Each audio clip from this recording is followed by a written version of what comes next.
व्यक्ति तो अपने फायदे की बात देखता है, लेकिन संत परमात्मा इससे कल्याण की बात है। इसका कैसे कल्याण हो, इस चीज को देखते हैं।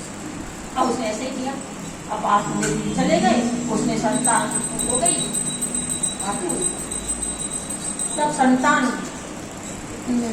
हो गई तो आत्म देवी को बता दिया कि मेरे यहाँ पे संतान हो गई। वो तो लड़की ने लाके दे दी, दही लाके दे दिया। आत्म देवी बड़ी पसंद हो गई, जहाँ पढ़ते वहीं से उन्होंने दान करना शुरू कर दिया। और जो फल खाया था गाय को खिलाया था, उसकी बच्चा हो गया। उसका बच्चा कैसा हुआ, बड़ा ही गंभीर, धार्मिक, बड़ा ही सुंदर सुकांत। और इसका ये बेटा हुआ, अपना तो था नहीं, वो झगड़ालू बहन का था, उसको सही नहीं कहा था। उसका बेटा कैसा हुआ, महादुष्ट, बचपन से ही छोटे छोटे बच्चों, छोटे बच्चों को चिमटी काट देता था, बुला देता था, और माना दीदी से बच्चों को मुंह में डाल देता था। ऐसा दुष्ट बच्चा, ऐसा बच्चा हुआ। जब आत्म देवी को पता लगा तो दान पुण्य करके सब जगह जहाँ पर थे तीर्थ यात्रा में सबको दे ला के आए।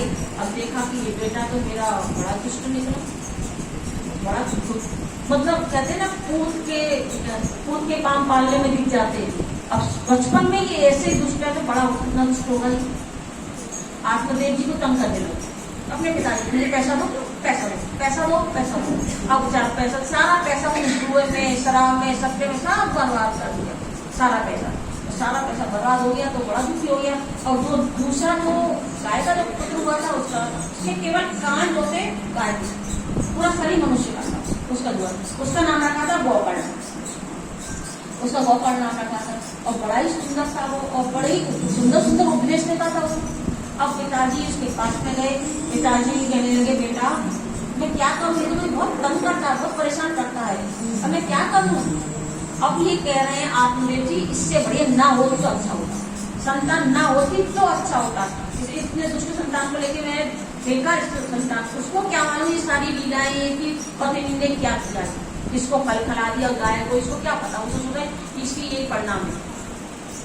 अब गोकर्ण जी क्या कह रहे हैं, बड़े सुंदर उपदेश दे रहे हैं। क्या कह रहे हैं, असार खलो संसारो दुख रूपी विमोकः सुतम कस धनम कस स्नेवांचल जलेंद्र निशान। क्या कह रहे हैं पिताजी, असार खलो संसारो, इस संसार में सार नहीं है, असार है। वो कैसा, दुख रूपी विमोकः, दुख ही दुख है, सुख तो है ही नहीं।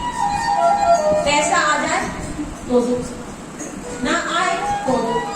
अब पैसा आ गया, नहीं आया, पैसा नहीं है, पैसा नहीं है, पैसा नहीं है। अब पैसा आ गया हमारे पास में, चिंता लगी रहती है कहीं पैसा कुछ चुरा के ना ले जाए, कहीं चोर ना आ जाए, उसको रखने के लिए सब समय संसार के लोग हर एक चीज में दुख।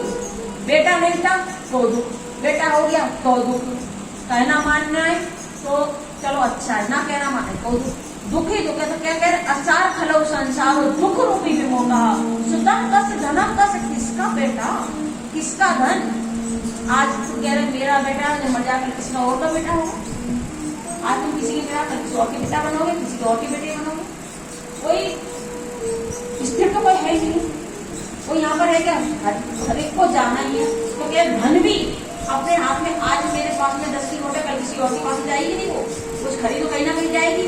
तो ना अपना धन है ना अपना कुछ भी नहीं है, पर किसका नहीं, केवल जो इनसे स्नेह करता है वो जलता ही, वो जलता है, जो स्नेह करता है इनसे जलता ही है।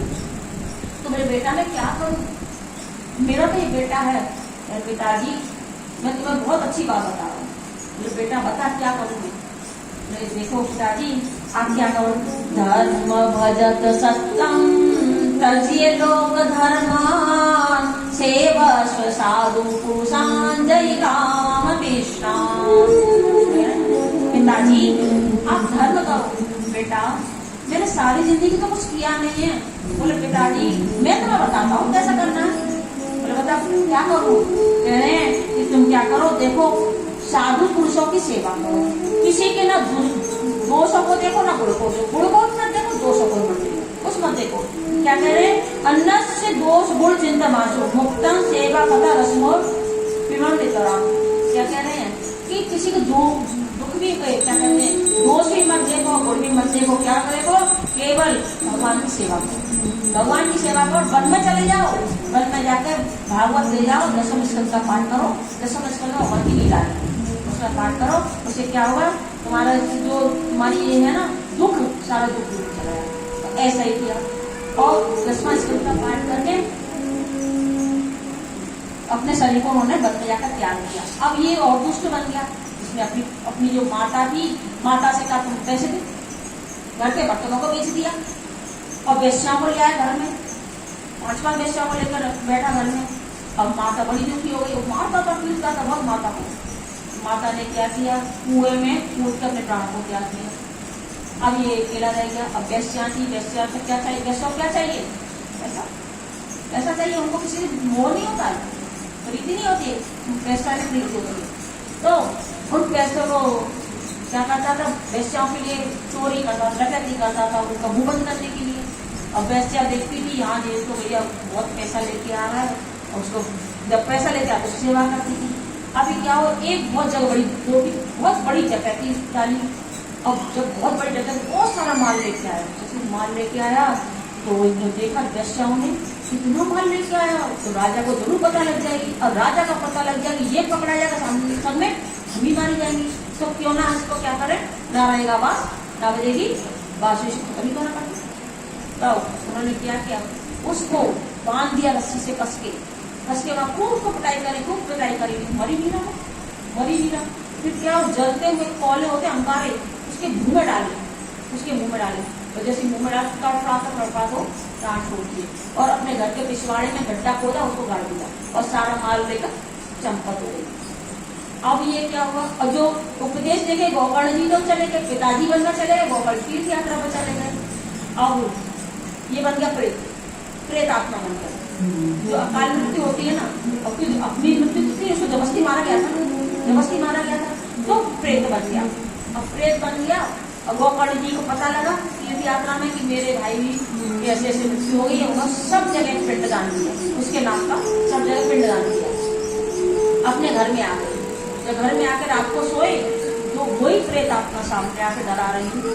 क्या कह रही है, कभी भूत बन के आ रही है, कभी घोड़ा, कभी हाथी, कभी कुछ बन के आके डरा रही है।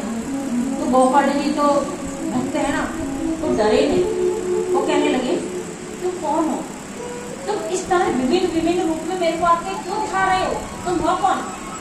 अब प्रेत आत्मा तो बोल नहीं पा रहा, बाबा ऐसे मुंह चल रहा, उसको बोल नहीं पा रहा। उन्हें कमंडलू से जल निकाल के उस पर छिड़क दिया।